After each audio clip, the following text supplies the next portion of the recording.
Good morning.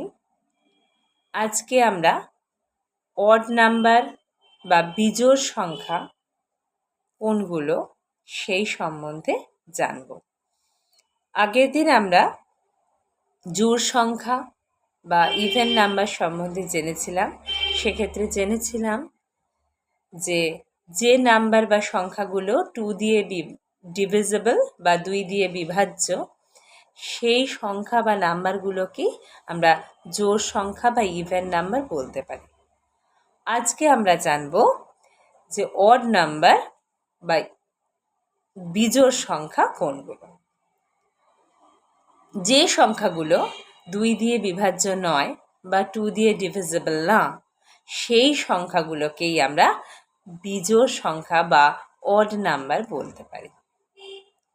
এবার আগের দিন এটাও আমরা জেনেছিলাম জোড় সংখ্যার ক্ষেত্রে যে সহজ পদ্ধতিতে আমরা কি করে বুঝব যে এটা জোড় সংখ্যা কিনা। তার জন্য বলেছিলাম 0, 2, 4, 6, 8 এই নাম্বারগুলো যদি কোনো সংখ্যার একক স্থানে বা ওয়ান্স প্লেসে দেখতে পাই, তাহলে আমরা সহজেই বলে দিতে পারি যে সেই সংখ্যাটা জোড় সংখ্যা বা ইভেন নাম্বার। আজকে আমরা অড নাম্বার পড়ছি 2 দিয়ে যেগুলো বিভাজ্য নয়।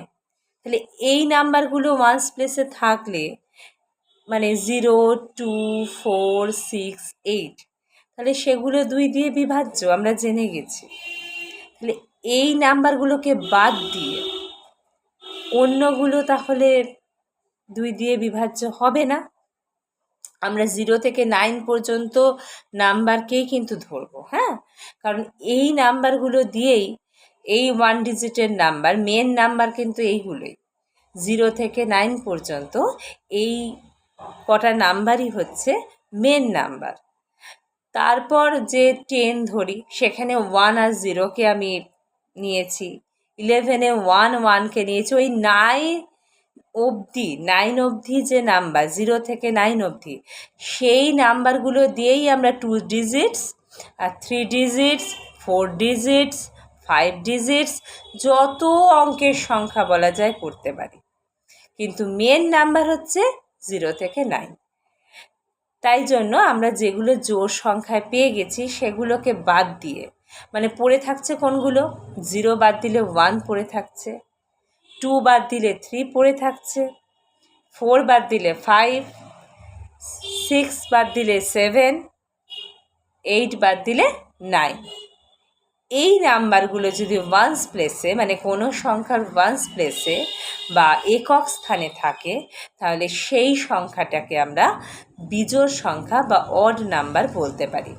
তাহলে আর একবার আমরা মনে করে নিই, যদি কোনো নাম্বার বা সংখ্যার ওয়ান্স প্লেস বা একক স্থানে 1, 3, 5, 7, 9 এই নাম্বারগুলোকে আমি দেখতে পাই, তাহলে আমরা সেই সংখ্যাটিকে বিজোড় সংখ্যা বা অড নাম্বার বলতে পারি।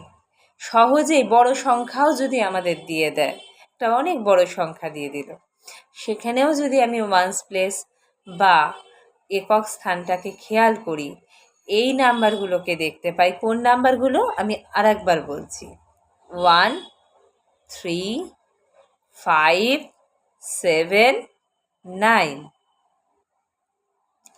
এই নাম্বারগুলোকে যদি আমরা দেখতে পাই, তাহলে আমরা সহজেই বলে দিতে পারবো যে এই সংখ্যাটা বিজোড় সংখ্যা বা অড নাম্বার।